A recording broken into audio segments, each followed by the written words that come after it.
अस्सलाम वालेकुम बेटा, कैसे हैं आप लोग? अल्लाह ताला आप लोगों को खुश रखे। बेटा, आज हम स्टडी करने वाले हैं क्रैकिंग क्या होती है, पेरोलिसिस किसे कहते हैं। देखो बेटा, अर्थ क्रस्ट से, ज़मीन से, ग्राउंड से जब हम ऑयल को क्या करते हैं, एक्सट्रैक्ट करते हैं, तो वो हैली डेंस होता है, ब्लैकिश कलर में होता है, डीप कलर में होता है, हैली विस्कस होता है। उस ऑयल को, उस मिनरल ऑयल को हम क्या कहते हैं, क्रूड ऑयल कहते हैं। वो ऑयल जो ज़मीन से निकाला जाता है, हैली डेंस कलर में होता है, ब्लैकिश कलर है, स्मेल आ रही होती है, उसके अंदर सल्फर के कंटेंट बहुत ज़्यादा क्या होते हैं, मौजूद होते हैं। उसे क्या कहते हैं, क्रूड ऑयल। इस क्रूड ऑयल जो है ये मिक्सचर होता है मुख्तलिफ ऑर्गेनिक कंपाउंड्स का। इनको फिर क्या किया जाता है, मुख्तलिफ रिफाइनरीज के अंदर भेजा जाता है, इसको रिफाइन किया जाता है। इसके जितने भी फ्रैक्शन हैं, जितने भी इसके अंदर कंपोनेंट्स हैं, जितने भी इसके ऑर्गेनिक कंपाउंड्स हैं, उनको क्या किया जाता है, सेपरेट किया जाता है। तो उस सेपरेट करने वाली जो फैक्ट्री है उसे क्या कह देते हैं, रिफाइनरीज कहते हैं। जैसा कि कराची के अंदर NRL है, PRL है, ARL है, यहाँ पे पाक अरब है, अट्टा कैर रिफाइनरी है। तो हम क्या करते हैं, इस क्रूड ऑयल को रिफाइनरीज के जरिए क्या करते हैं, रिफाइन करते हैं bye fractional distillation.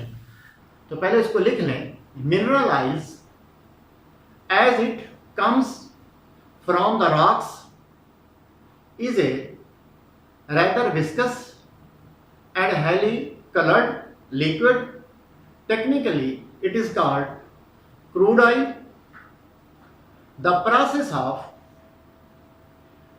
fractionating the mineral oils into fractions with different boiling ranges and free from undesirable impurities by fractional distillation is called refining. उसे किसका नाम देते हैं, रिफाइनिंग का नाम देते हैं। यानी कि हम क्या करते हैं, क्योंकि वो मिक्सचर होता है मुख्तलिफ ऑर्गेनिक कंपाउंड्स का, उनको मुख्तलिफ जो बॉइलिंग पॉइंट की रेंज होती है उनकी, उसकी बेस पर उनको क्या करते हैं, सेपरेट करते हैं। जैसे 20 के नियर अबाउट अगर टेम्परेचर हो तो नेचुरल गैस को क्या कर लिया जाता है, सेपरेट कर लिया जाता है। जो ही टेम्परेचर बढ़ता है 30 से 60 डिग्री सेंटीग्रेड के करीब, इस रेंज के अंदर गैसोलीन को सेपरेट कर लेते हैं। 60 डिग्री सेंटीग्रेड से 150 डिग्री सेंटीग्रेड तक नेफ्था एक ऑर्गेनिक कंपाउंड है, उनको हम क्या करते हैं, सेपरेट करते हैं। जो ही टेम्परेचर बढ़ता है कितना, 150 से लेकर 200 डिग्री सेंटीग्रेड, केरोसिन ऑयल को क्या कर लिया जाता है, सेपरेट कर लिया जाता है। टेम्परेचर की रेंज 200 से लेकर 370 डिग्री सेंटीग्रेड तक गैस ऑयल क्या किया जाता है, सेपरेट किया जाता है। इसी तरीके से जो ही temperature above than 370 degree centigrade होता है, लुब्रिकेंट ऑयल को क्या कर लेते हैं, सेपरेट कर लेते हैं। उसके बाद क्या आता है, पैराफिन ऑयल्स, और बाद में क्या बच जाते हैं, जितना भी रेजिडुअल मटेरियल होता है बहुत गाढ़ा विस्कस होता है, ठीक है, आखिर में वो क्या हो जाता है, बच जाता है। अब देखो बेटा, जब ये हम फ्रैक्शनल डिस्टिलेशन कर रहे होते हैं, इसके नतीजे में जो हमारे पास गैसोलीन हासिल होती है वो जस्ट 20% होती है, लेकिन पूरी दुनिया के अंदर इसकी डिमांड बहुत ज्यादा है, सप्लाई बहुत कम है।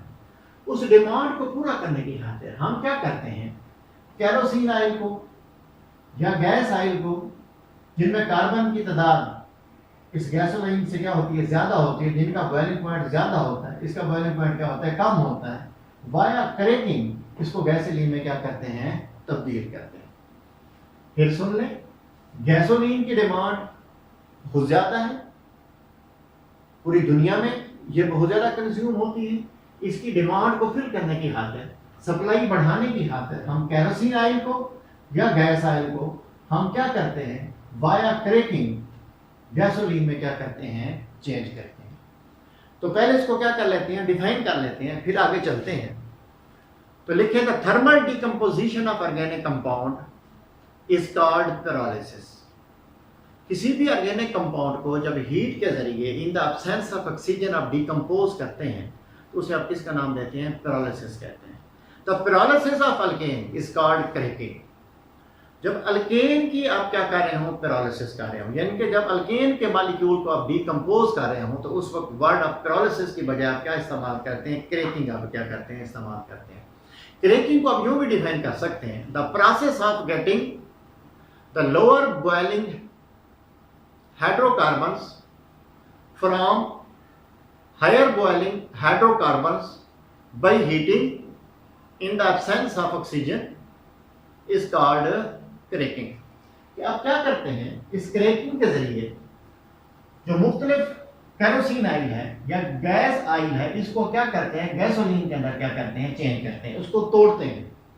अब जैसा कि ये क्या है, C16H34, जब इसको आप टेम्परेचर देते हैं 700 डिग्री सेंटीग्रेड का, तो ये क्या करता है, मुख्तलिफ फ्रैक्शन के अंदर क्या हो जाता है, टूट जाता है, जिसमें आपको क्या मिलती है, हेप्टेन मिलती है, इथीन मिलती है, क्या हासिल होती है, प्रोटीन हासिल होती है। अब ये जो क्रैकिंग है, ये मुख्तलिफ प्रोसेस के जरिए आप इसे क्या करते हैं, परफॉर्म करते हैं। जैसे कि थर्मल क्रैकिंग, टेम्परेचर बहुत ज़्यादा हाई देते हैं। कैटालिटिक क्रैकिंग, सूटेबल कैटलिस्ट डालते हैं लेकिन टेम्परेचर कम देते हैं, 500 डिग्री सेंटीग्रेड तक देते हैं। स्टीम क्रैकिंग है जिसमें टेम्परेचर आप क्या करते हैं, 900 डिग्री सेंटीग्रेड देते हैं। अब क्वेश्चन ये उठता है कि क्या इसके जो प्रोडक्ट होंगे पहले से डिफाइन होंगे, क्या जो हम डिफाइन करेंगे वही प्रोडक्ट हासिल होंगे? नहीं बेटा, ये मिक्सचर ऑफ प्रोडक्ट मिलता है। कोई हार्ड एंड फास्ट रूल नहीं है कि ये वाला क्या होगा, हमने प्रोडक्ट हासिल होगा। इसमें मुख्तलिफ प्रोडक्ट क्या होते हैं, हासिल होते हैं। और वो किस चीज़ पे डिपेंड कर रहे होते हैं, ये डिपेंड कर रहे होते हैं टेम्परेचर रेंज के, कितने टेम्परेचर तक आपने उसको हीट किया है, कितना उसको टाइम दिया है हीट करने का, हीटिंग टाइम कितना है। और दूसरी बात क्या है कि तीसरी बात क्या है कि नेचर ऑफ कैटलिस्ट क्या है, कैटलिस्ट डाला है या नहीं डाला। और इसके अलावा और भी साइड प्रोडक्ट, बेंजीन वगैरह होगी, इथीन होगी, प्रोपीन होगी, इस तरह के क्या होते हैं प्रोडक्ट, क्या होते हैं, क्रैकिंग के जरिए हासिल होते हैं। जब हम क्या कर लेते हैं, ये क्रैकिंग का प्रोसेस परफॉर्म कर लेते हैं, तो इसके जरिए हम गैस आयल को या कैरोसिन आयल को हम क्या कर लेते हैं, गैसोलीन के अंदर क्या कर लेते हैं, कन्वर्ट कर लेते हैं। फिर एक प्रोसेस होता है रिफॉर्मिंग, उसके अंदर क्या करते हैं, इसको हम रिफॉर्मिंग के प्रोसेस से गुजारते हैं। वो रिफॉर्मिंग क्या है, वो तो हम क्या पढ़ेंगे, कल पढ़ेंगे। लेकिन अब यूं समझ लें कि ये जो क्रैकिंग है, ये गैसोलीन की क्वांटिटी बढ़ाने का क्या है, प्रोसेस है। इसमें हम क्या करते हैं, गैसोलीन की क्या करते हैं, क्वांटिटी में क्या करते हैं, इजाफा करते हैं। जो हम कल पढ़ेंगे रिफॉर्मिंग, उससे हम इसकी क्वालिटी में क्या करते हैं, इंप्रूवमेंट करते हैं, इसको अच्छा बनाने की क्या करते हैं, कोशिश करते हैं। फिर सुन लें, क्रैकिंग क्या होता है कि किसी भी कैरोसिन आयल को या गैस आयल को गैसोलीन में कन्वर्ट करने के प्रोसेस को क्या कहते हैं, क्रैकिंग कहते हैं। लेकिन क्रैकिंग का वर्ड फिक्स है। अल्केन की जब हम क्या कर रहे हो, पेरोलिसिस कर रहे हैं, जब किसी भी ऑर्गेनिक कंपाउंड को हम क्या कर रहे होते हैं, डिकम्पोज कर रहे होते हैं, तो हम सिंपल कह देते हैं कि हमने क्या की है, पेरोलिसिस की है। लेकिन जब हम वर्ड इस्तेमाल करेंगे क्रैकिंग, तो सुनने वाला अगर केमिस्ट्री जानता है तो वो समझ जाएगा ये किसकी बात हो रही है। अल्केन को क्या किया जा रहा है, ब्रेक डाउन किया जा रहा है, क्रैक किया जा रहा है, जिससे हम मुख्तलिफ प्रोडक्ट क्या करते हैं, हासिल करते हैं। तो बेटा इंशाल्लाह ताला मैं आपको कल पढ़ाऊंगा व्हाट इज रिफॉर्मिंग। तो इंशाल्लाह ताला इसको क्या करेंगे, कल डिस्कस करेंगे।